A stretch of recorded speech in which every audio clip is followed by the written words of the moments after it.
In the early hours of June 6, 1944, Allied paratroopers were dropped behind enemy lines close to the beaches in Normandy, France.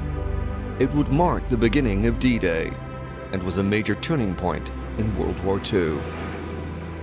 Nearly 60 years later, many of the battles and events which took place that day would be digitally recreated to form a historic backdrop for one of the world's biggest video games.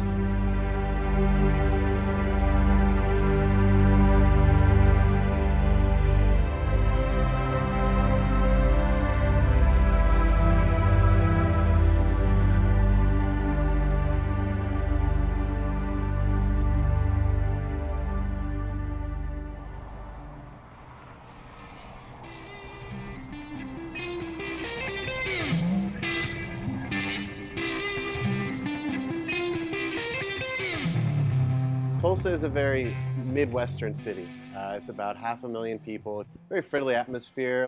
We were the only game company, in Tulsa.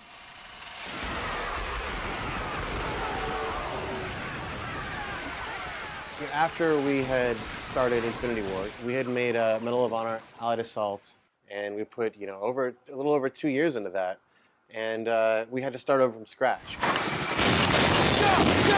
Get moving! During my time at Amblin, while the guys were working in Tulsa, I'd spent most of my time focused on supporting the feature film and animation divisions. The Medal of Honor was one of the flagship titles for DreamWorks Interactive, and it was pivotal in getting the whole division up and running. When I heard that 2015 was becoming Infinity Ward, it was really exciting. I really loved their work on Medal of Honor. I saw some early screenshots of Call of Duty, and I was a big fan. I couldn't wait to see what they'd come up with next for Activision. After we had started Infinity Ward, we knew that our competition was Medal of Honor. In some ways, I kind of see Medal of Honor Allied Assault as almost like a Call of Duty Zero.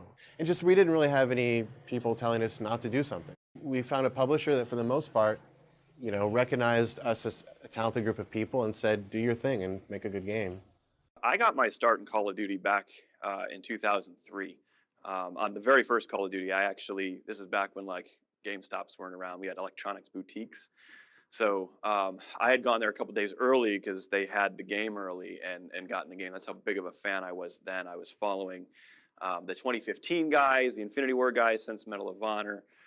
So yeah, Call of Duty was like the best new thing. It was the hot new thing for us. It was amazing. I just remember watching all the trailers and seeing the bullet impact effects coming off the walls and the shell shock effects and the real-time craters that would form in the ground when something went off and an explosion went off. Those, for the time, for 2003, that was revolutionary stuff. You didn't see that in other games. Before that, we were playing Return to Castle Wolfenstein or Allied Assault. So, just visually, the game seemed so immersive. You're aiming down the iron sights, you're bringing up the sights, and that hadn't been done before. Those were for its time, so revolutionary and made myself and all my friends think that this was going to be the future. All right, down the trench, move out! We had to start over from scratch because we were able to redo everything that we did poorly. If there was any legacy code that would have created problems in the future, we could redo that and basically make a much tighter engine. Hold this position, men! Fall back to the bridge on my, come on! I started with Call of Duty 2 and really got into that game more so than the first one that I had played on the PC. And just being able to use the same weapons and see some of the situations, it was really actually very interactive. And having the dialogue in the single-player campaign and just knowing certain situations that some of these soldiers had to go through, I think it just blew my mind, and I think that's what draws a lot of people towards video games. There were a bunch of names thrown around. I remember one of the names we were likely to pick was actually Tour of Duty, and I think that at some point along the line, I think it might have been Todd Alderman that came up with Call of Duty. And we seemed to like that a little bit better, and so that's kind of what we stuck with. The building that we were in was ridiculous. It looked like a science fiction book or movie or something. I believe it was 40 to 50 floors. I'm not sure exactly. It was really tall. It was in the middle of nowhere, just flat land, and then these 3 giant buildings.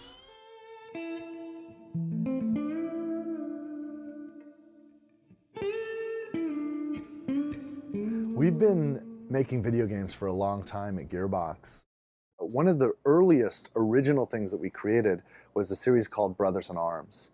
And at the time, you know, it was really interesting because there was another franchise, when we got started, there was another franchise called Medal of Honor that was also telling stories about soldiers in World War II. And we really wanted to capture the feeling of what it would be like. Medal of Honor was a great game, but it was more action-oriented. We wanted to deliver an authentic experience. What's interesting is the Medal of Honor game was so successful that while we were building our game, other folks started showing up as well. The Call of Duty franchise got started that same way. While we were working on our game, they started working on theirs, and they showed up a little bit before us with the first Call of Duty game, which was a World War II shooter, very much like Medal of Honor. The Brothers in Arms game allowed for tactical gameplay in addition to action skill tests. First Call of Duty game was so great. I mean, I don't know if anybody thought about competition. I mean, we just loved what we were working on. You know, we just knew what we built there was just special. It stood out against other first-person shooter games, even, you know, in World War II genre. So everybody was just excited about what we're working on, and that's what we concentrated on. Land in the fields, and you were going, there was the cattle were there, and you were lying behind the cattle and using them as cover from incoming fire. And it was like there'd been shooters before, but they hadn't really tried to draw you into that universe. And I think the story element for Call of Duty at the time, especially World War II, a subject I was very interested in anyways. It hadn't been done before, and I think that's why it captured my heart. With the team in place and its first game in development, Infinity Ward decided to pack their bags and head west.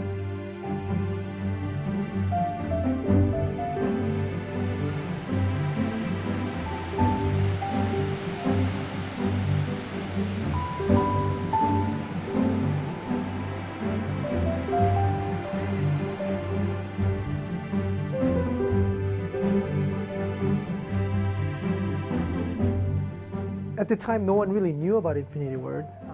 In fact, I didn't know about Infinity Ward. I was just doing research, and I found out there was a game developer not too far from where I live, and they are working on World War II game, which I'm a huge fan of. So I just went over and just wanted to join the team, and that's how I got in there. And I had no idea about their history with previous titles and stuff like that.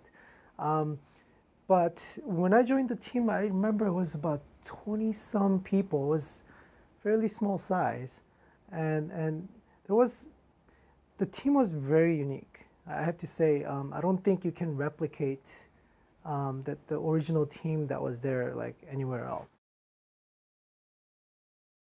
There were a handful of our developers that were a little bit into World War II history, but I think as time went on, more and more guys were reading books and watching all the films and the documentaries. So even though it was a job, it kind of became a little bit of a hobby for a lot of guys. I'm not a big fan of the weapon at that time. I was just like a general artist. But since then, I fell in love with weapons, and I studied what is the World War II weapon, what is the modern weapon, how weapons working functionally. It helps a lot. I learned a lot at that time. As internet bandwidth improved, players began to form their own teams and compete in online gaming leagues.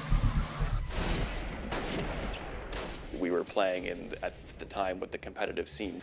So we were competing in ladders and leagues, and I started to take an interest in mapping and modding. Call of Duty United Offensive came out, the expansion pack to Call of Duty 1, and we were downloading the GTK Radiant, which was the map editor, and we were going in and just playing around, goofing off, and creating maps and having a good time. We were organizing and planning what kind of mod we wanted to make around United Offensive, so that way when COD 2 came out, we can get the tools and we can go to work. So we made a mod called Unbound Forces, and for us, we wanted to bring that into the modern day. So it was set in 2049. We had the Tactical Response Unit, which was like the protagonist force against mercenaries, against the mercs. It was a really cool mod for its time. It had a lot of innovations that ultimately ended up being in Call of Duty. I'm not saying that there was influence there, but we were definitely going in the right direction. When I was younger, I used to compete. I played Doom, and I played it competitively. And I even played it professionally in a few instances where I played in tournaments and won money. And then by the time Quake had come out and taken over, I was in the industry as a developer.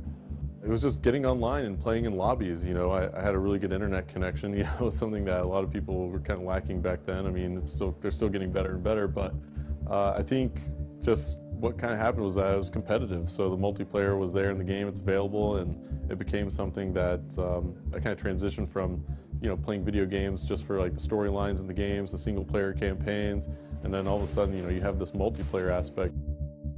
Basically, there wasn't even a term esports back then. Like, it started to loosely be thrown around because it essentially was created as a marketing term to be able to sell the concept of what these games were as a package. Esports is one thing to people like sponsors, etc., and outside people who weren't from the tech industry or gaming. So at the time, we never called it that. Actually, we used to just call it whatever the game we were following was. So initially, I followed Quake. So I never thought of it as esports. I just thought this is competitions for Quake, and the impulse was just to watch the best players play. Basically, you just want to see the best action and see the players who are the top players battle each other. I grew up playing, of course, video games, like GoldenEye, 007, of course, the classic. And then I discovered Call of Duty, and I was like, this is so much fun. And a lot of my friends played, so we would always go online and just play completely, just nonstop.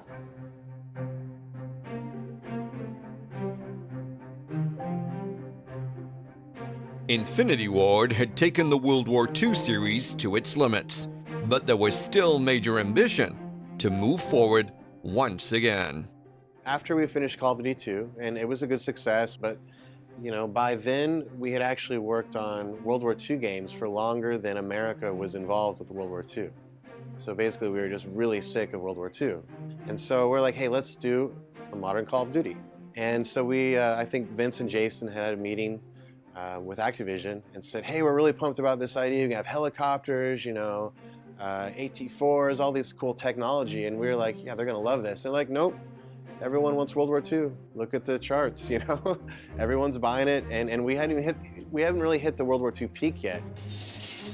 So we made a prototype that was modern day without Activision knowing, and showed it to them. They loved it. They're like, all right, well, sold. So that's when we made Call of Duty 4 Modern Warfare.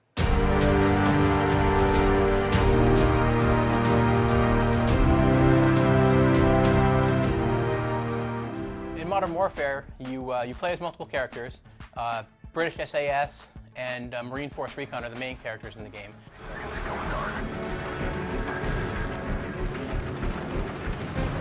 So this is actually the prototype that we made for Activision to show how cool Modern Warfare would be. It's the final version that shipped with the game. So in Modern Warfare, you're going to be going to the Middle East. You're going to be going to various regions of Russia. There's even a cargo ship on the high seas. It's really a huge variety of gameplay, a huge variety of location to keep the player enthralled in the game and kind of keep them guessing as to what's coming next. Jason West, Vince Zampella, Todd Alderman, those are like the original guys behind Call of Duty. I met them all before Call of Duty 4 came out. I'd gone out for that community press event. They had an agenda. They needed to sell in all these new ideas that were coming with Modern Warfare. On my command, you will fire on the targets! Target! So we knew early on that transitioning from World War II to Modern Warfare meant having much closer collaboration with the military. So in that regard, we set up a lot of field trips, trying to get in really close with a lot of the guys that are out there doing their job at that moment.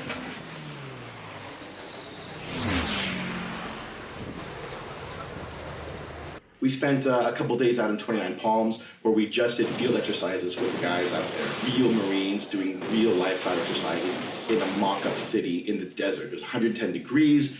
The guys were completely exhausted. We had to wear the armor, we had to wear the helmets. We ran around. It was exhilarating and tiring and really granted a new outlook towards what those guys did, especially for our developers, where we pretty much sit at a desk for the most part. So going out there and being with them and understanding what they go through, how they think, how they move, how they talk, how Marines are different from Army, how Army's different from SAS, really helped inform our storytelling in the game.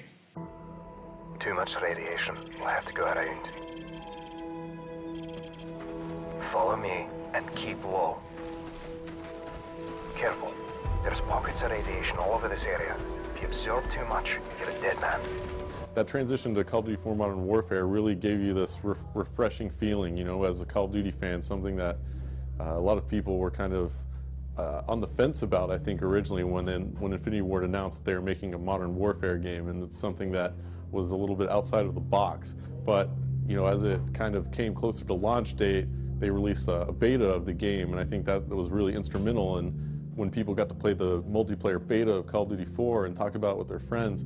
You know, I couldn't stop playing it, and it was just so refreshing to have guns like the M4, the M16, you know, and you're learning about the guns. You have the 5.56 round that goes into it, so you're literally learning about some of the Modern Warfare aspects that actually work in the real world. I feel like it was kind of dumb luck by Infinity Ward, but those two guys that were a part of it, they made the game so competitive, and I don't even think they tried to do it. The game was just, it had the basic settings of it, just appealed to every player. Every game that everybody played in Call of Duty 4, everyone just had an amazing time. Like, even if you lost, you had fun, just because the game played so well. It was so smooth. You know, I think that was one of the first games to ever do 60 frames per second. Everything when you play it is smooth, and you don't get that with a lot of games on console. That's only something that you feel on PC, and that's why I think it's so successful.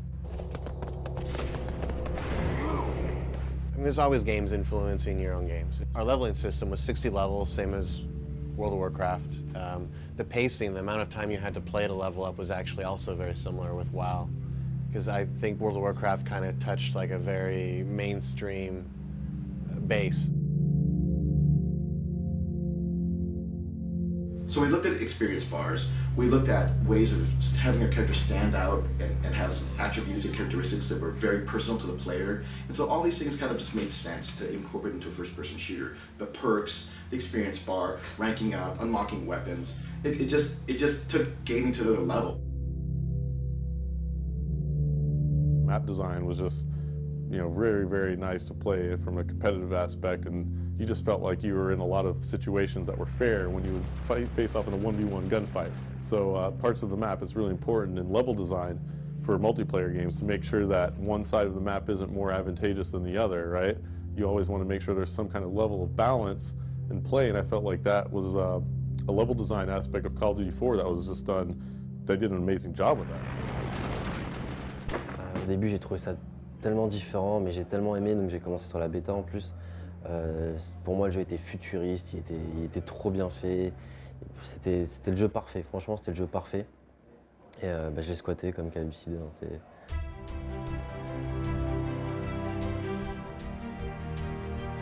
After success with Modern Warfare, developers Treyarch were assigned to produce a new game, returning to World War II. I don't think anybody was certain that Modern Warfare was going to be as successful as it was, which is why Treyarch was starting on a World War II game a year before Modern Warfare came out. The team had actually switched away from the COD 3 engine and switched over to what the COD 4 engine was. It was also a follow-up to Modern Warfare, which was like, that was when the franchise entered like mega franchise status. It went from maybe 2 million units to 10 million. Find out if another unit came in ahead of us. Ambush! Boom! Boom!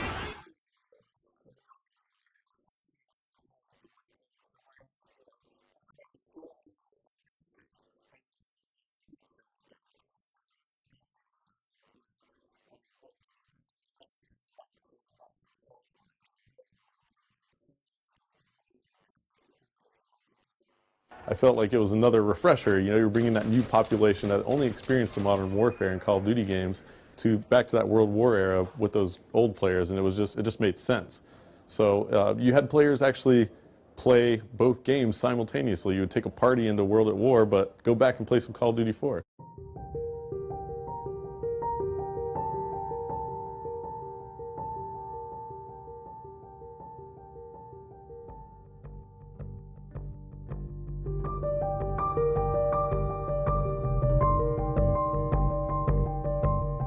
As Infinity Ward prepared to launch their highly anticipated Modern Warfare sequel, not everyone shared the fans' and developers' enthusiasm.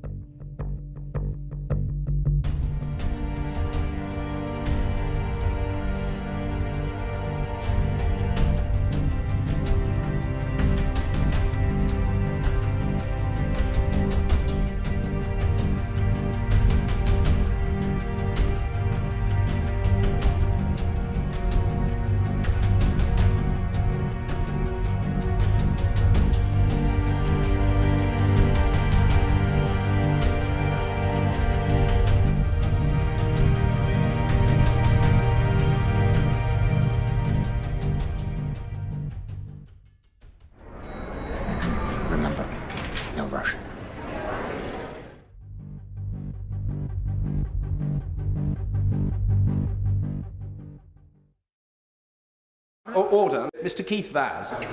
Be aware that at midnight tonight a new and violent video game called Call of Duty Modern Warfare is to be released.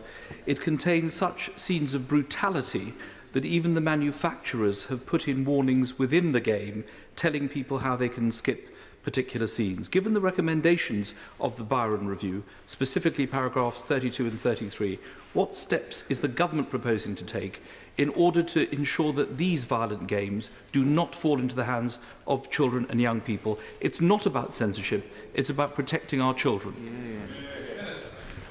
The clearest recommendation of the Byron Review is that content suitable for adults should be labelled as such and sold as such, that it should be an offence to sell such content to children. That's the case under current law. It will be the case under the law when it changes in the Digital Economy Bill. This game, the game the Honourable Gentleman refers to, is a Certificate 18 game. It should not be sold to children. And the government's job is to make sure that adults clearly labelled can get what adults should be able to, and that children are not in danger of being subjected to adult content.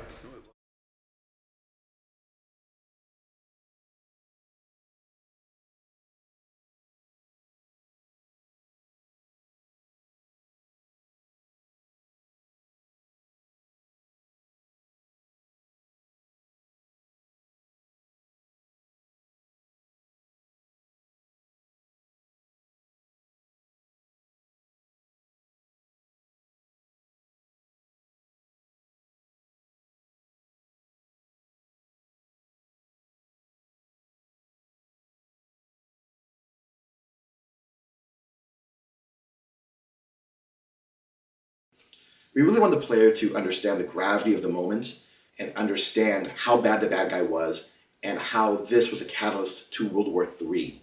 And in that regard, I think we really achieved it. We gave players opportunities to skip that at the beginning of the game, to say opt out of these things if you don't want to see this material. But we felt it really lended itself well, and we weren't doing it for shock value. We were doing it to put the player in a position where war is horrible, horrible things happen, and this is a scenario that may not be able to take place in our fiction.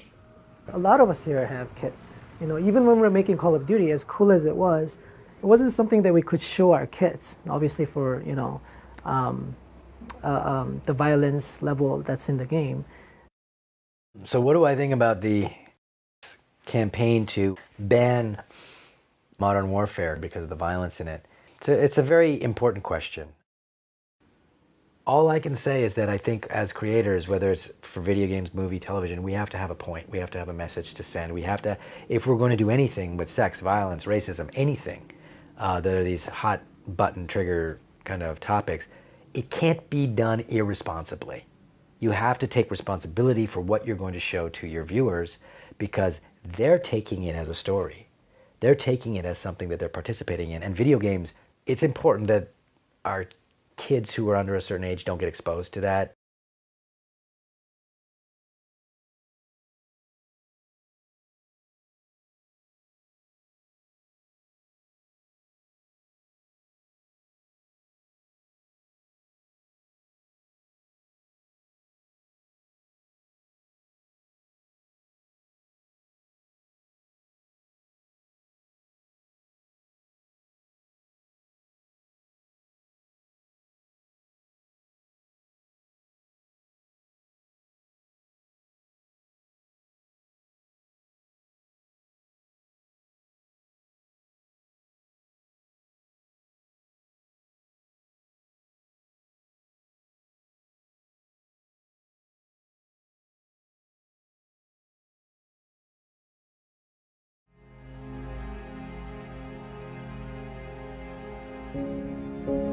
The Modern Warfare series had broken all previous sales records. Its publisher decided the time was right to make a difference outside of the video gaming community and put something back.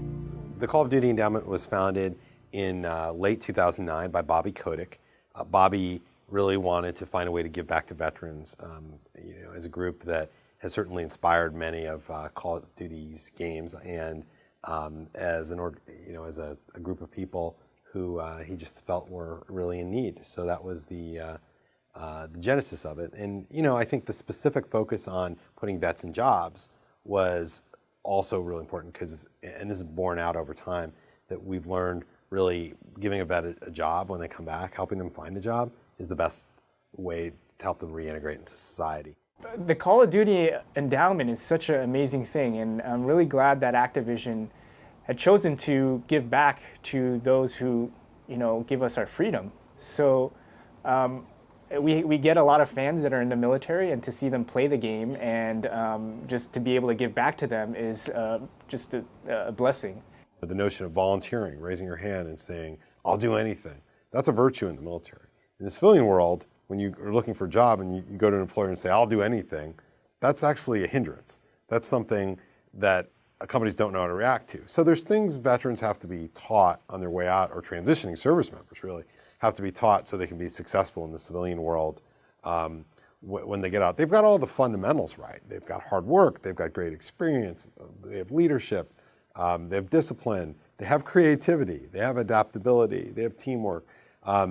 They just need to know how to talk about that more effectively to essentially learn how to sell themselves.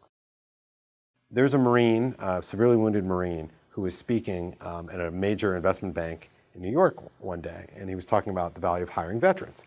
And a banker stood up and said, look, it's great what you're doing, I really applaud that, but I gotta be honest with you, I'm worried if we hire a vet, is this veteran going to go postal on us? And New Yorkers being New Yorkers, they tend to speak their minds. But the Marine took it in stride and he said, okay, fair question. Let me ask you this. How many of you here in this New York investment banking office were here on 9/11? About half the room raised their hands and said, yeah, we were here.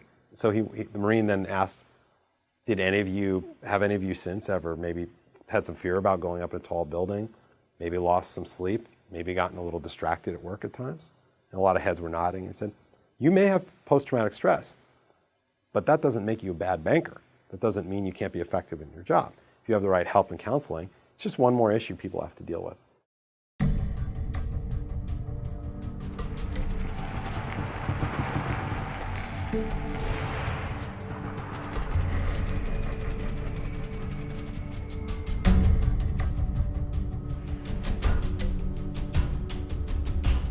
Treyarch were given the task to produce something in a dark and more sinister era.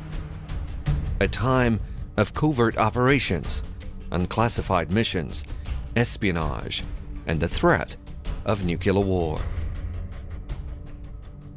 So being able to make a whole game like Black Ops, the gloves were off. We were in the Cold War era. And then because it was Black Ops, because it was black operations, these deniable ops, these deniable missions, we didn't need to adhere strictly to historical authenticity. We could take some creative liberties with the stories we were telling, because it's like, well, how do you know that this didn't happen during the Cold War? How do you know this wasn't one of those classified missions?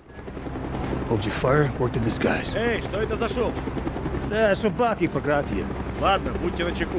Если чертовы псы будут брехать, пристрелите их и дело с конца. We're good.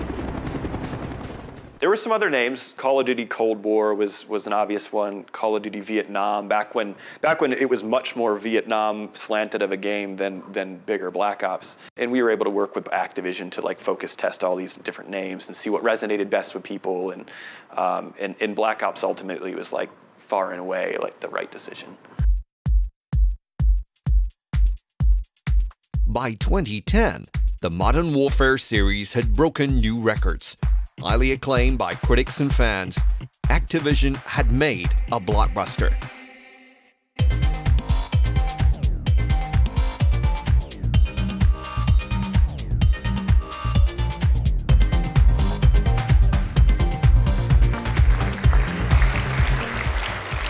And the BAFTA goes to Call of Duty 4 Modern Warfare.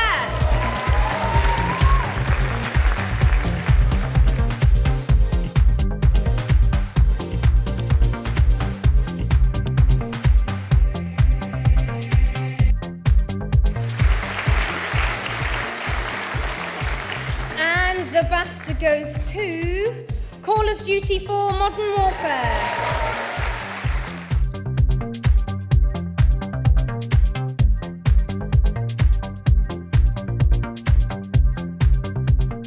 Wow.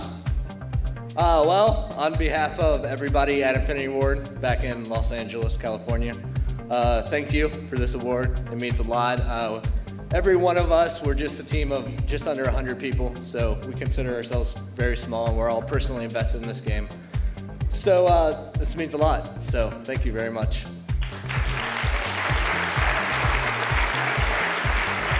That steel case is autographed by Gary Oldman.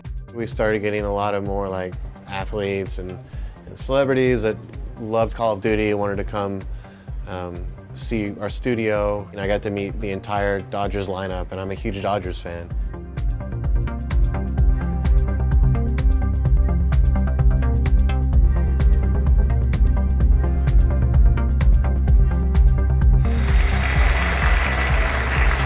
And the Game Award of 2008 goes to... Who else but Call of Duty 4 Modern Warfare?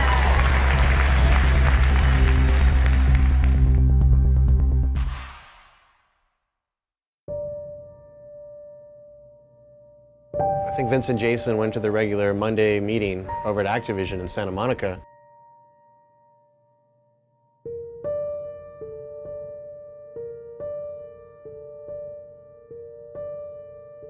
And they didn't come back.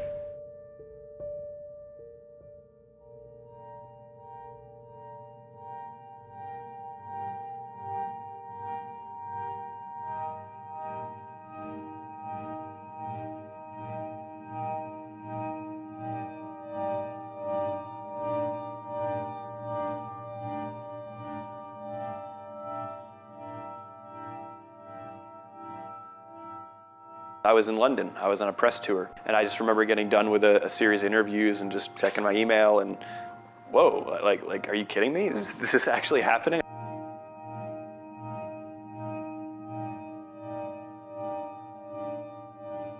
Where's Vince and Jason? Vince Sampeller and Jason West were fired by Activision for insubordination and immediately left Infinity Ward. The next day, we had security people outside of our office. You know, wearing regular civilian clothes with just walkie-talkie. They would just watch us go into our office. As a team, we just stayed really focused, and you know, we empathized with a lot of our friends and colleagues who were over there who were caught up in the middle of it, and you know, we wanted to be supportive of that and empathetic of that, and at the same time, like, there was just so much, like, you had to tiptoe with just how high profile that legal thing was, right? All the, you know, keeping of records and needing to send records and go into meetings and tell your side of the story. It was a tough time for everybody involved. Pretty much everyone loved Vince and Jason. They're just a huge part of the success of the game. And as soon as they were fired, like, you know, we were kind of freaking out.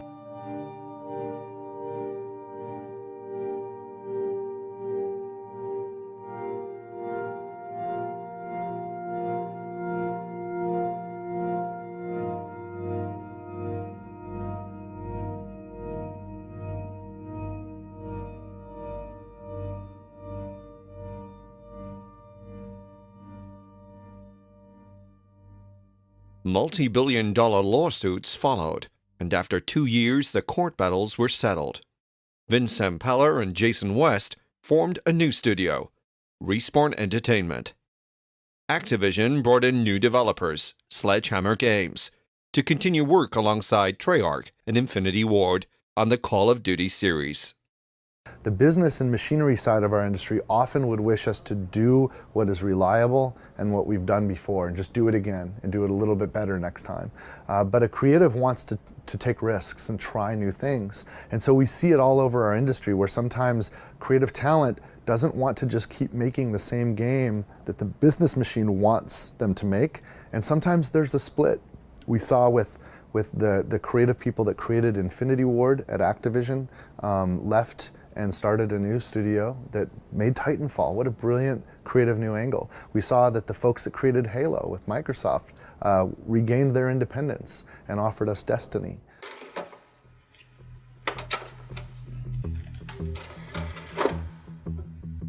Well, Call of Duty is such a big game.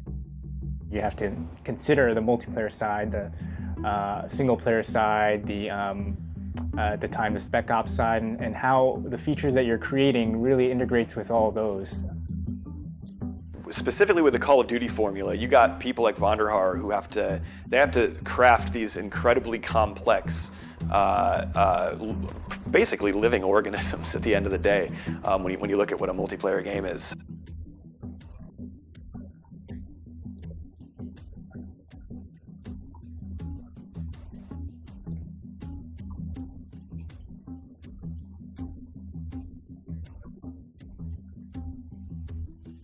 The goal of the game always in multiplayer was to keep the speed up, so there's always intense action and something new happening.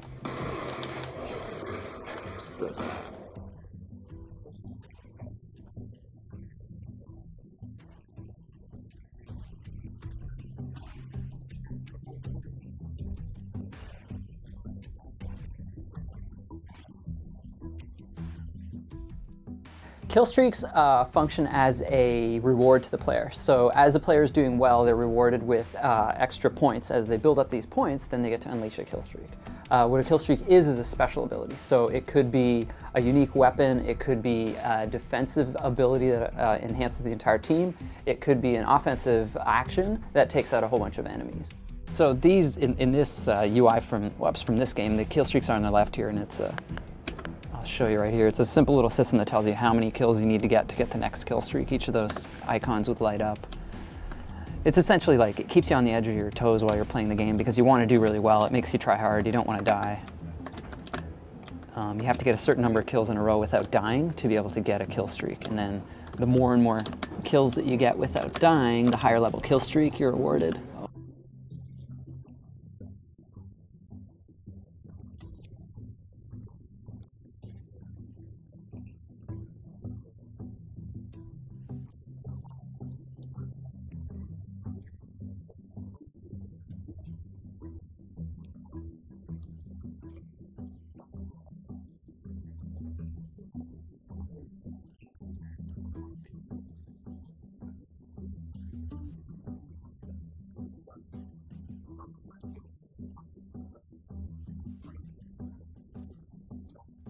Good players tend to memorize which kill streaks they have and how many kills they've made, so that as they're playing in their mind, they have a count going of 1, 2, 3, I've got my UAV, 4, 5, I can put out my next one, things like that. So it really gets you, it puts the pressure on to not die. The mappers had a really hard time. I think they have they're the unsung heroes because you take it for granted. You run around a level, you think about the weapons, you think about the kill streaks, you think about the game mode, and people take the map for granted. And it really takes someone with a really innate knowledge of flow to be able to design a space that'll work so that everybody can be in there running around together, have places to hide, have lots of places to shoot other people. And so these are completely different things. And so when they're always looking for successful ways to accomplish those, a lot of times they'll go back to the favorite maps, the classics, Crossfire, things like that all the fans love, and try to look at what are the key points of this map that create this fun. Every little detail, every little facet of when you walk through a multiplayer map is scrutinized to the umpteenth degree. Like, you can't imagine how many hours are spent just pining over every little detail, whether a window should be an inch higher, an inch lower, whether a waterfall should be to the left or to the right, what that does to the view distances, what that does to the sight lines of the map. You know, it's all part of it. All of that adds up to what is the magical Call of Duty formula. The esports players would sit in with our playtest. We would playtest all the time, every day, more than once a day often, especially when we were getting towards the end, and be able to get immediate visceral feedback. So you can give someone a game and tell them to write a questionnaire, but if you're watching them play, the body language, everything they say while they're playing, things like that, their enthusiasm or lack of enthusiasm after they play, all these things you give you amazing amounts of feedback.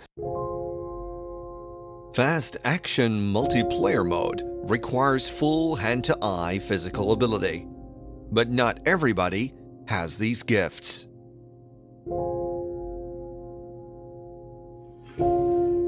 Crouch. Jump.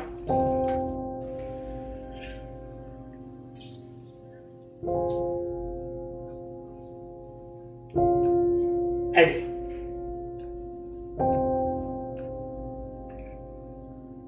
Stop. Forward. Stop. If I wasn't disabled, I probably would have been a soldier. A lot of people nowadays play multiplayer games. They like to play online. They like to play with their friends, etc. But for me, campaign mode is really important. You know, as a disabled person, I can play video games. I'm never going to be as good as able-bodied people. For me, I love story. The single-player campaign for a Call of Duty title was always an exciting thing to work on. We had really big budgets to get the best writers, the best actors, great motion capture people, everything we needed to do a huge film-like summer blockbuster production. The campaign mode is something special because it has a great storyline to it. And when you're playing in campaign mode, you're not just playing a game, but it feels like you're completely immersed into it, and you're following the story, and it feels like you're completely locked into that game. And for me, as a disabled person, to be playing a game which you're totally immersed in feels like I'm out of my body and into someone else's body and playing a completely, a game which is, it's a kind of out-of-body experience in a way. Okay, so to play Call of Duty, I use a twin joystick, which basically acts like a mouse. It lets me move the cursor around on the computer. But when I'm playing Call of Duty, it actually lets me control the camera. So I can rotate to different angles and aim when I want to shoot, etc. And to fire, I use my button, which is next to my hand. It's just a soft switch. And to actually move forward, backwards, and change weapons, I use a program called BOLPUR, which is a voice recognition application. And the way it works is that you can actually map keyboard keys to voice commands. So I can say the word forward and the character would move forward. I can say left or right and the character would move left and right. But more importantly, it also lets me do things like change weapons. So I can say change and it would switch from a rifle to a handgun. Or if I say the word grenade, it would then throw a grenade if I wanted to. I worked in 9 to 5 every day, supporting many users around the UK with IT problems. So I do that full time. Call of Duty ranks #1 because I know what to expect when I buy a Call of Duty game. I know I'm not going to be disappointed. It's going to have good animation, good effects. It's going to have a realism to it. And the storyline is always going to be quite immersive. It's going to make you, follow the characters, and it's not going to disappoint. General, you're online with the President and National Security Council. Mr. President. General, have you found Makarov yet? No, but we received actionable intelligence on his bomb maker. The situation is developing. Developing? Do you have him or not? Getting into the story, getting into the characters, creating the settings of what really is going to be happening in this world and the story we're creating is always something that's always been really fun for me. Actors, interesting enough, most of them are really big fans of Call of Duty, so very little convincing about coming on board. It's pretty funny, actually, what they do when they're casting for video games. Video games, it's top secret. Everything's top secret. For instance, when I did Assassin's Creed or Call of Duty, I didn't know what game I was going in for. Call of Duty was called Eclipse. It wasn't called Call of Duty Black Ops 2. And the character I was going in for was not even called Rahman. It was like Hassan or something like that. And I got an audition piece. It was like 2 pages of sides of script.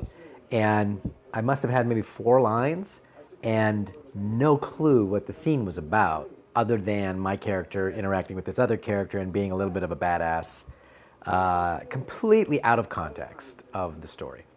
So I did that. She gave me a little direction, the casting director, I think it was Ivy Eisenberg who did that.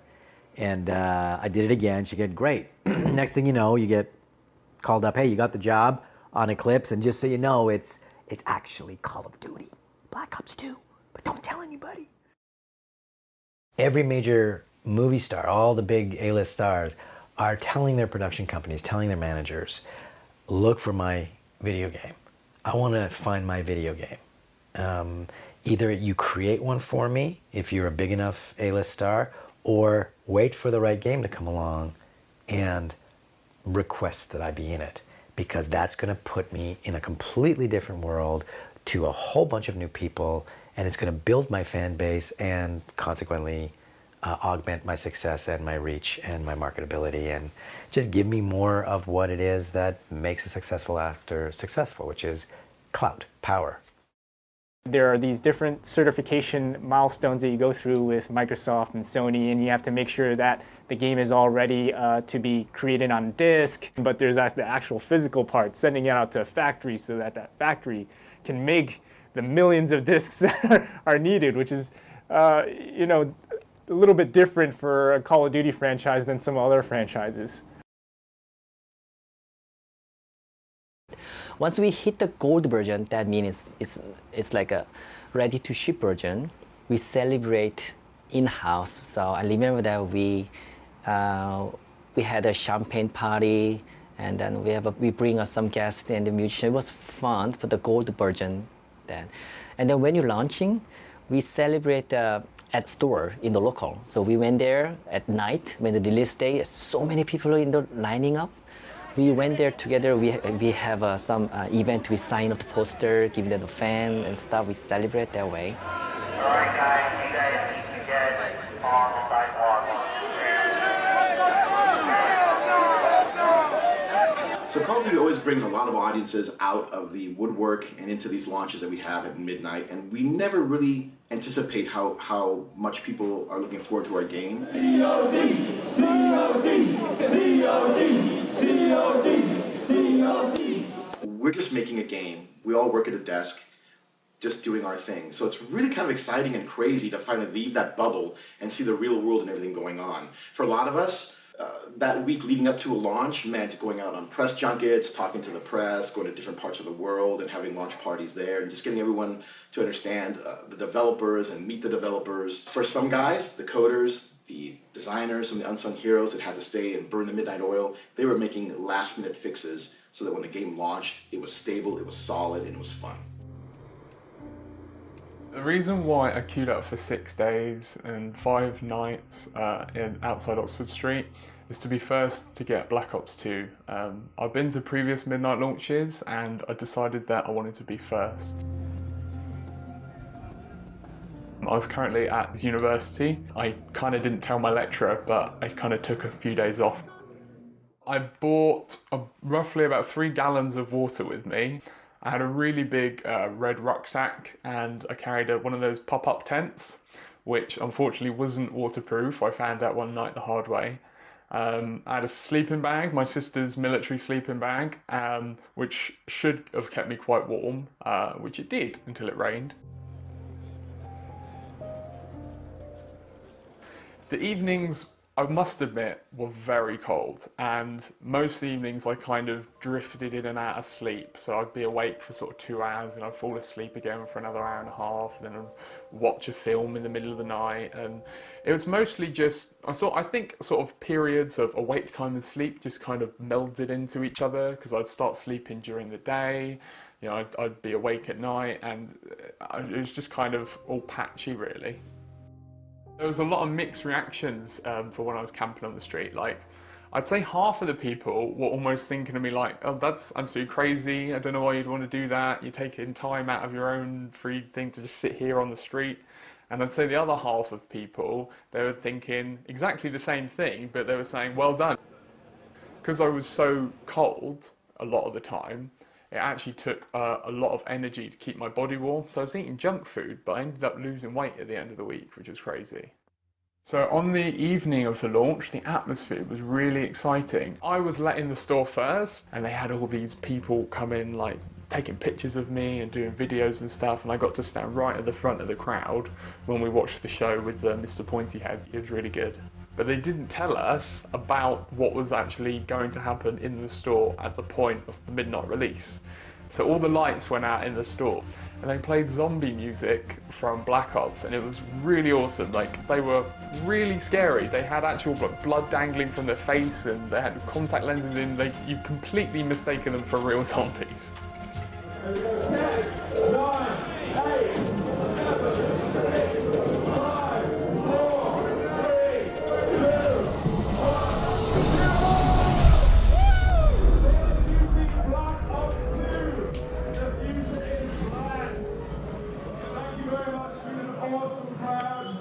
enjoy the game.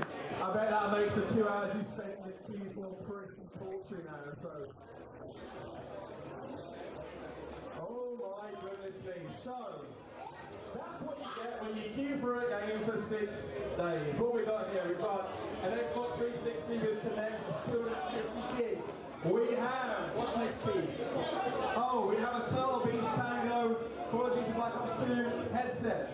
We have got the premium strategy guide. It was signing game copies, and I gave him my game copy of the hardened edition Black Ops 2, and he was going to sign it for me.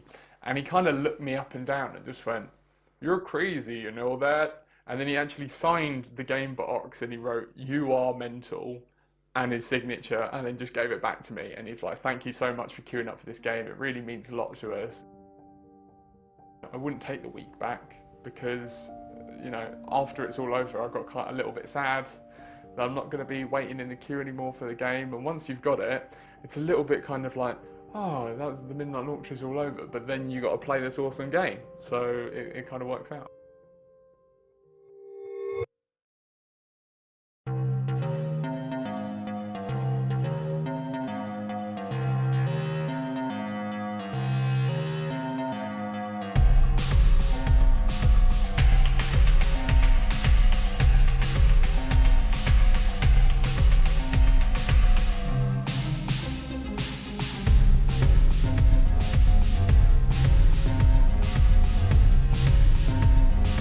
Call of Duty really started mostly online with Modern Warfare 1. Still probably the most popular game amongst the pro players. This was where Call of Duty esports really began.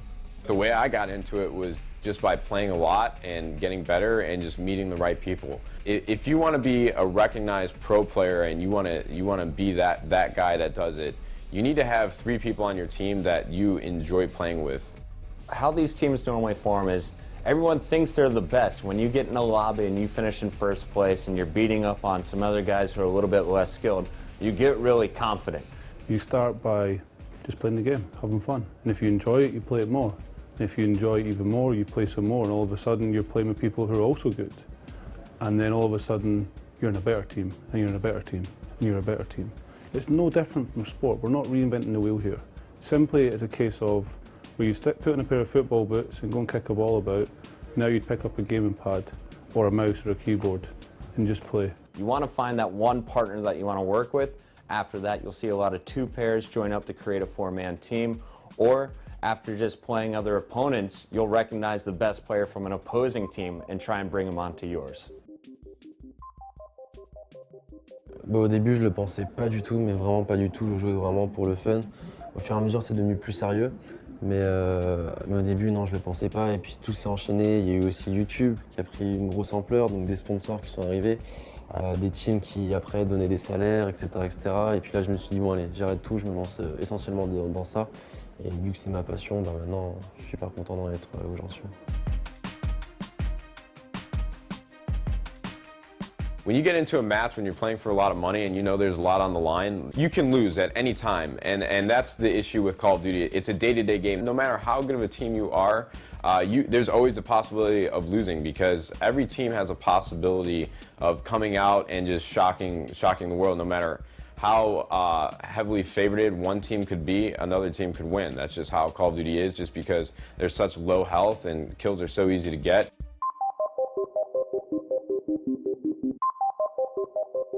You'll see a lot of team changes amongst the top. There's probably about 64 guys that could win a tournament at any point in time. Even a lot of these players in their own right, they are celebrities themselves. I mean, they have hundreds and thousands of followers on Twitter. They go out and people recognize them in the airport. So it's really cool to see everything that they're doing.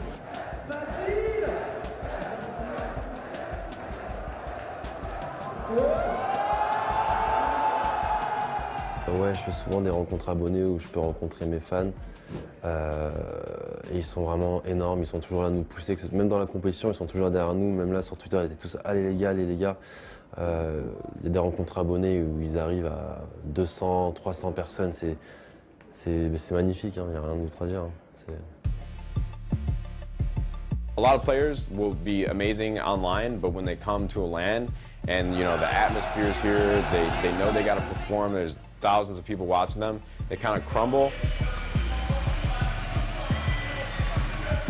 Coaches now, we're seeing more as motivational tools. So if a team loses, you know, if they go 2-0 down in a best of 5 series and, you know, their heads go down and they start getting demotivated, the coaches are there to say, guys, what are you doing? Pick this up. This is our chance. We're going to win this. Try and rally the troops, if you will, and get them motivated for the rest of the game and see if they can mount a comeback. Very rare you'll see coaches actually, you know, give statistical data, you know, of different things in the game where people are respawning, etc.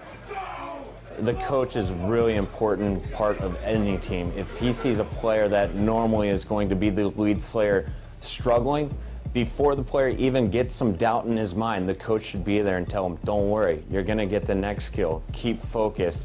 He is the one that keeps everyone on the same page, keeps everyone on track, and really, if he's doing his job right, the team is going to stay pumped up, they're going to stay happy, they're going to keep communicating regardless if they're winning or losing in every single game. When they do have a coach, there's somebody who has this outside perspective that's able to see things that's a little bit different, and they're able to hype up their teams and really kind of give them advice on where to go. Oliver Sellers is a Call of Duty team coach with mainstream sporting family connections. In the 1980s, his grandfather Ron Atkinson was first team manager of English soccer giants Manchester United. As a team manager, like I said, I like to be very involved. I like to know my players from day to day, getting what they need, whether it be a simple thing as whether they've got the right stuff to be able to practice at the highest level, whether that means we get them new, like anything from if they need new gaming monitors. They're a big thing now. People didn't realise 3-4 years ago how important having like a top brand gaming monitor is. It's like any sports, having the best pair of football boots, having the best cricket bat, anything. It's you get your players the best, allow them to literally perform to their max. There's no saying what they can do. My granddad, he is a big part of my life. I would love to get him to an event one day. I think he'd really be able to see the comparisons between a major sport and esports. As much as they're physically playing on a field, we're playing on a computer screen. Like from having commentators, he's been a commentator, he'd be able to understand like what they do for a game, what a manager's doing for a game, between games, talking to his team. Like at half time, he gets them in the dressing room, you can turn the team around. It would just be great to see him getting in the environment and see what it is.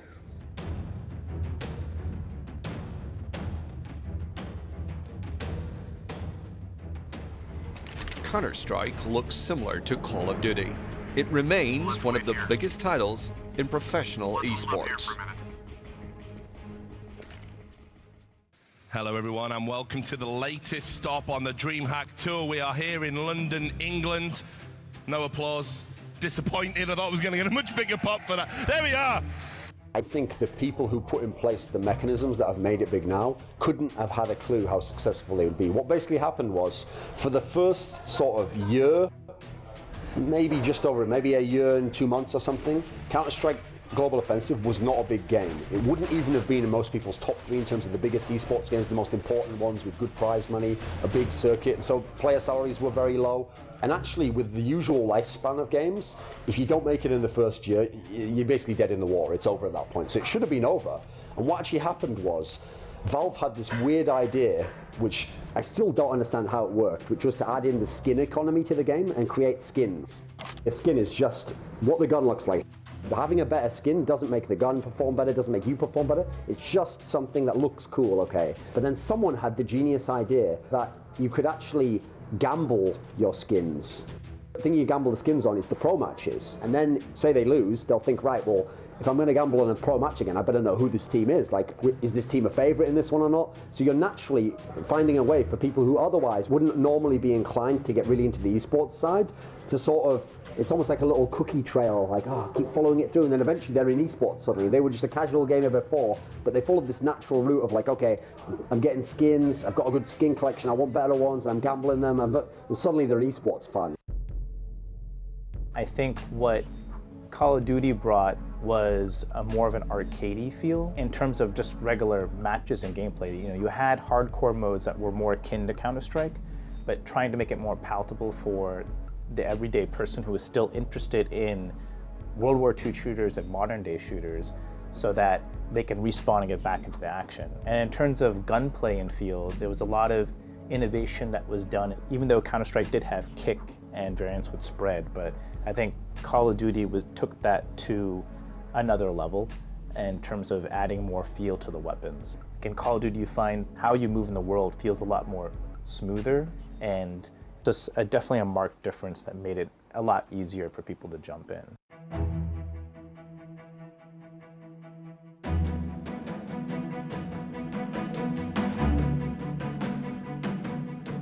Who's going to win Call of Duty, guys? Optic. It's going to be him. I reckon Optic. I reckon Optic. Yeah. Who's going to win? Optic. How can you boil down the essence of why people want to watch an esports game? And I actually think what it comes down to is, most of the time, it's just like watching any sport. You know, it's just a normal thing, and you have a little bit of vested interest, and you're like, okay, I hope that player plays well.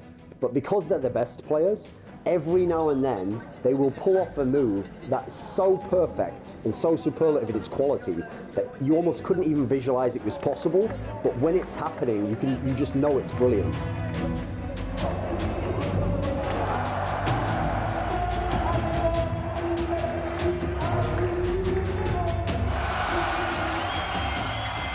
Playing in a tournament and making a play and just hearing a crowd roar, you know, hearing people cheer for you.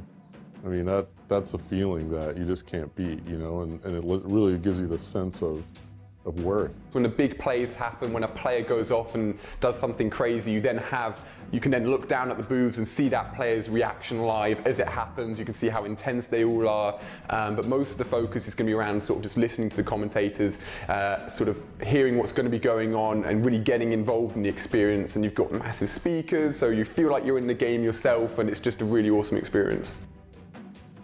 For me, it's all about telling a narrative, and I can go from blistering play-by-play and just going for it and explaining the hype in a moment to I'm checking engagements, I'm talking about a narrative. If it's slowed down or there's nothing going on, I need to explain, well, this is a very good spawn rotation, or you did really well staying alive here.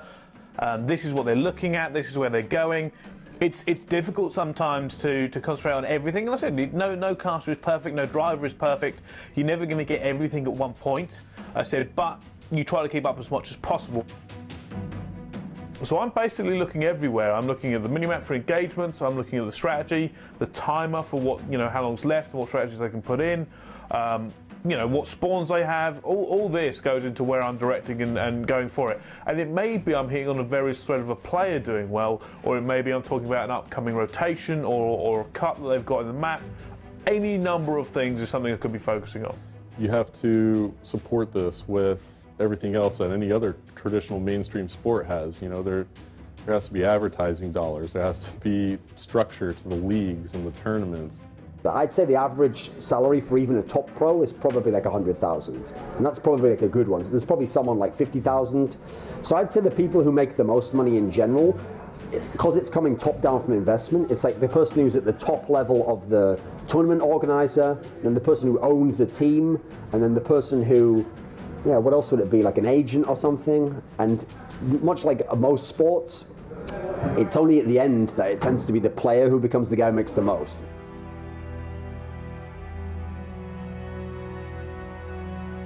In 2013, as esports continued to grow, Activision confirmed its own global tournament, the COD Championships. Call of Duty esports had now officially begun. There was the Call of Duty Championships, the $1 million tournament put on by Activision and Treyarch out in Hollywood. Impact were able to take the tournament and bank $400,000. So they won 3 out of their first 3 major tournaments as a squad together. $550,000 in the space of, I think it was a month and a half. That's just crazy. And the only reason they did that was because they put so much time into the game. Team Impact were crowned kings of the world and looked unstoppable. But soon after their winning streak, the global COD champions were defeated at a major event in California by an ambitious new outfit, Team Complexity. 2 weeks later, on a hot summer's day in London, Impact would go head-to-head with Complexity once again. Let's go! What the hell are you doing?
Impacts were beaten.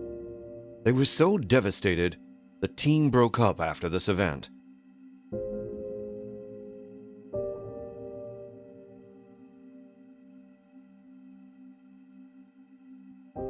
The professional COD scene was now set for a new dynasty. Complexity were about to achieve a winning streak so great, they would write themselves into esports history. Complexity!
When it comes to a team, well-rounded, well-prepped, having a strength in every area, I don't think there was much that could contest it. They had everything from an in-game leader, even two in-game leaders really, to some of the best players in the game individually. It was just, they were frightening how good they were. They were great in every regard. They were very, very skilled. They were highly motivated. They had the mental game better than almost anybody. It doesn't matter how many maps you took off them. Always predicted them to come back, and they just outsmarted everybody. It was the perfect storm. We played against them probably about 4 or 5 times. Every time we lost, they always won, regardless if it was close. They'd still end up winning in the end. They'd pull through somehow. It was very difficult playing against them. Probably the hardest team I've ever had to play against. Matt Morello, in-game, he was the hype man. He would build them up. He would make their confidence so high. I said the mental game was just phenomenal. And playing against that and having Matt standing over them, if you were, face to face, it's something that you, as a player, was difficult because you've got this guy who's not even playing, who's just telling you you're awful, and this guy is amazing.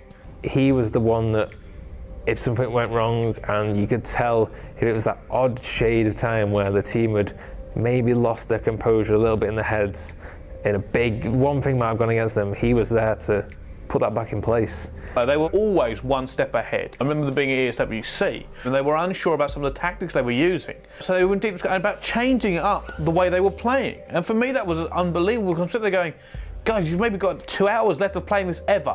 And you're sitting there changing up the tactics you're using going into your next game, and changing a player's position and a player's role because you didn't think it was clicking as well.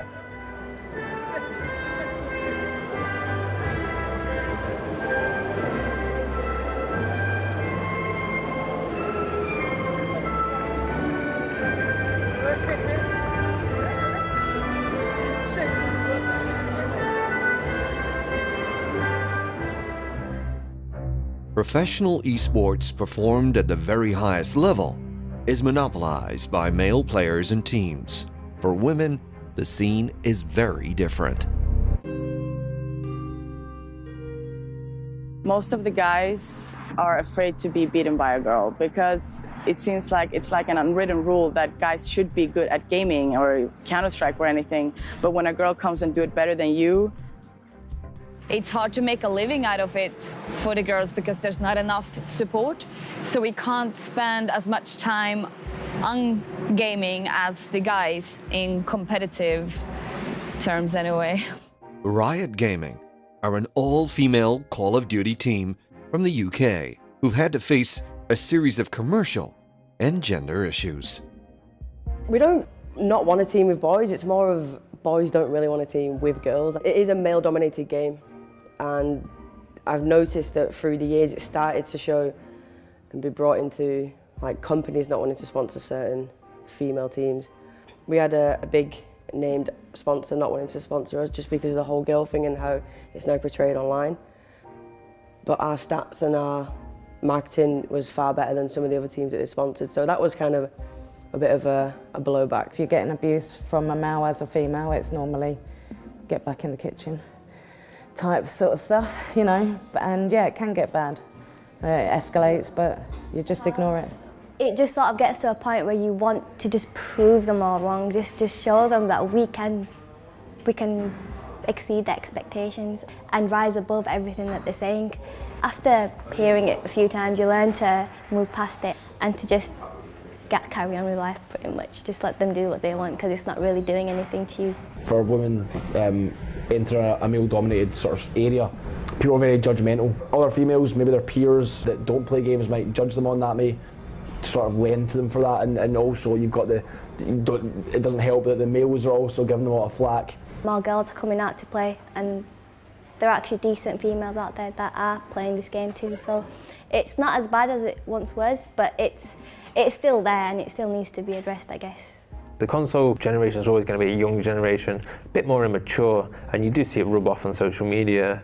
There's no reason they can't play in these tournaments with men. There's no reason we can't have mixed teams of men and like girls. I've seen it happen in Counter-Strike before, and other COD 4, PC. There's no reason they can't be in this industry.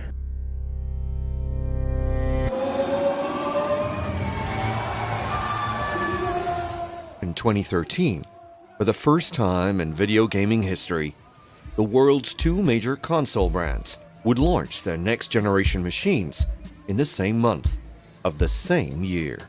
After Modern Warfare 3, we were looking for where did we want to take the Call of Duty franchise? And there were a lot of different ideas, all over the place, like any game company. People also started to look at, what did Modern Warfare bring to the franchise, and who were the iconic characters, and who were characters that weren't explored, and what does that mean? And that inevitably, I think, led the people who are core to coming up with the story to look at, hey, Ghost is a very iconic and interesting character. What is the story of this character? What could be the story of characters who had this kind of iconic imagery? And let's build something out of that.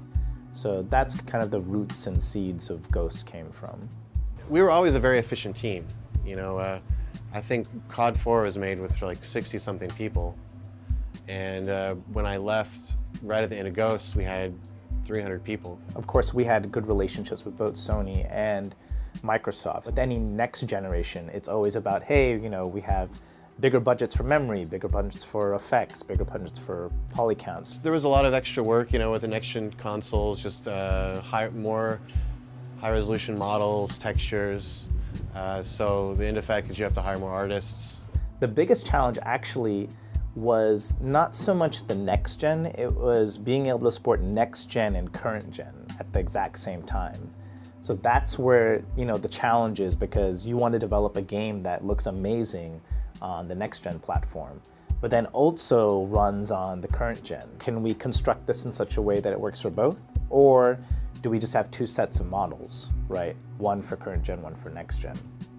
So that's kind of where a lot of the wrangling came into, and trying to make, hey, we made this one game, it looks amazing on next gen. Now let's make sure that everything works on previous gen. In Los Angeles, 4 years after departing Infinity Ward, Vince Zampella and his Respawn team made their comeback. Prep for launch. Call it when ready. When Respawn broke off from Infinity Ward and started working on Titanfall, it's pretty clear that that was the game they wanted to make Call of Duty into. And that was the game that ultimately Call of Duty kind of started to go in that direction, right? That's not a mistake. Those guys are smart. Those guys are creative geniuses. And I wouldn't say that Titanfall didn't do well. I think Titanfall did better than anybody had expected. For a new IP, for a new franchise, to be able to sell 4, 5, 6 million units or more, I'm sure by now, that's incredible for a new IP. That's an overwhelming success. Anytime you start a new IP, just like Call of Duty 1. Call of Duty 1 was not a huge game. It was big, but not really that big. And I think you're going to see the same thing with Titanfall. Titanfall is a really extremely polished game, really tight gameplay. and it's just fun to play over and over and over. Titanfall is a great game. Its sales don't represent how good of a game it is. You need a brand, and Call of Duty is a huge brand now. You know, it took many years to get that brand recognition, and Titanfall hasn't had the time to get the brand recognition yet. Mechanically, it is fantastic. It really is. The gameplay's superb. The issue being is that it was massively hard. It was massively hard to be this great game, and I played it, early, and I played the demo, I played the beta. The problem being is the beta was basically the full game. I'm wondering whether or not it was rushed out at the end. It did feel like it at points there didn't seem to be enough kind of diversity to really keep the player going. And it kind of lacked that moment that Call of Duty actually has where you feel like, oh, this was a great experience, let me tell you about this. There were not enough of those moments in Titanfall. You can objectively look at that game as a developer and you can pick out some stuff that just, wasn't quite right. It wasn't quite magical, but they were doing something really revolutionary and really new. For that, it was more than what it needed to be.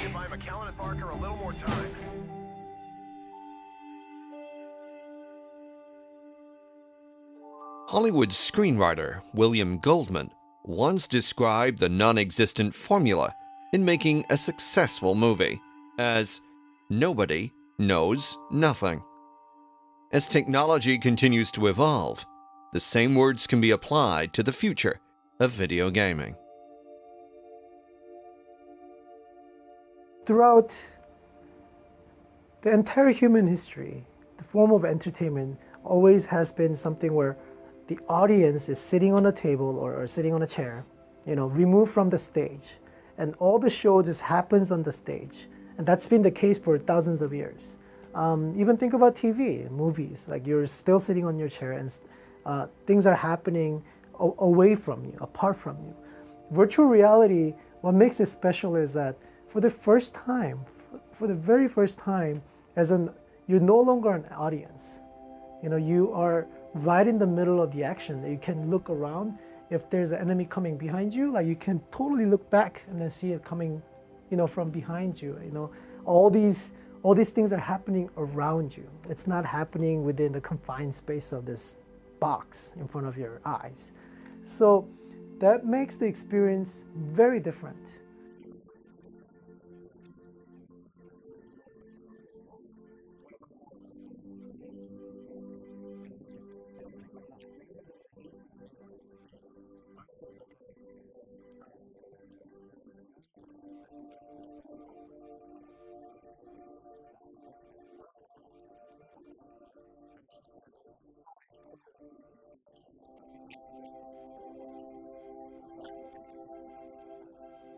I think it's going to go back to World War II eventually. I think, as a publisher, there's only so far you can go pushing stuff, and they've done a lot of current and then they're pushing into sort of near future weaponry, so I think it'll go back. How many more maps they can make, I don't know. There's a lot of, every time I see a DLC pack, there's always like an old fan favourite that's thrown in. So like we had Skyrise, which is a remake of High Rise for Advanced Warfare, so I think they'll do a bit of that. There's some great COD maps that have been released in the past, so I think as long as they've got a good team, yeah, they can make as many maps as they want. We are always thinking about virtual reality and how we can make a game in virtual reality. There's a lot of limitations on the performance side because of the way VR works and how much you have to render for each eye and the effect for that. We have to tone it down a little, and the Toon World fit perfectly with all the things we were thinking about: performance, fun factors, style, doing things in VR that may not seem so grounded but are just so fun because it's VR. I wish I could tell you what they're going to do. I mean, the developers are really, really smart. They've now got a 3-year development cycle rather than 2 years. They've got longer to develop their games, so they've got more time to be creative and do new things. So I don't know, maybe they will move towards a VR experience where you're literally playing Call of Duty and it's as if you're in the battlefield. For me, it'd be much better if video game developers would be more aware about the needs of disabled people. And rather than making games where they have disabled people in them, I would prefer it, and many disabled people would prefer it, that they would make games that disabled people could play. Disabled people want to be able to play games. They don't want to be in the games, so that would make a huge difference if programmers and developers would take that into consideration when developing games for everyone.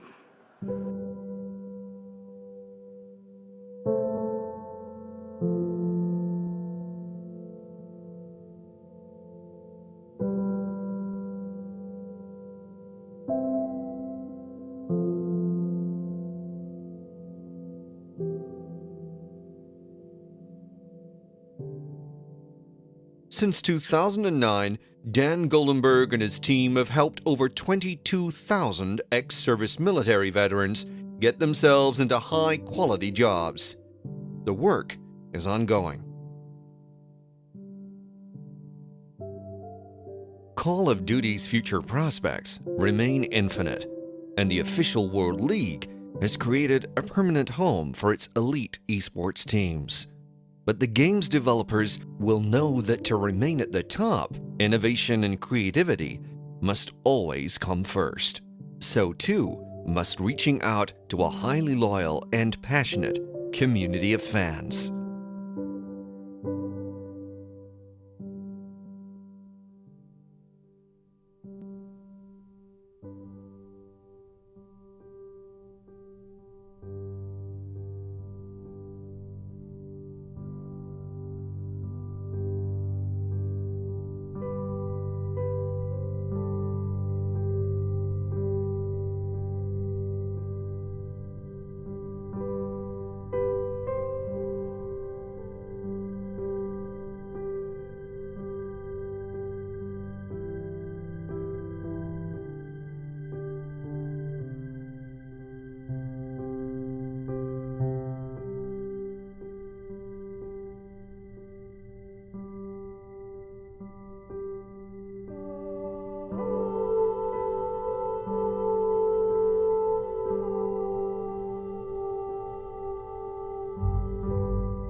But as time marches on, the world must never forget Call of Duty's origin and meanings, where it all began, and what happened on these beaches in 1944. The men and women who sacrificed, served and gave their lives in World War II went above and beyond the call of duty. They are and will always be remembered as the greatest generation.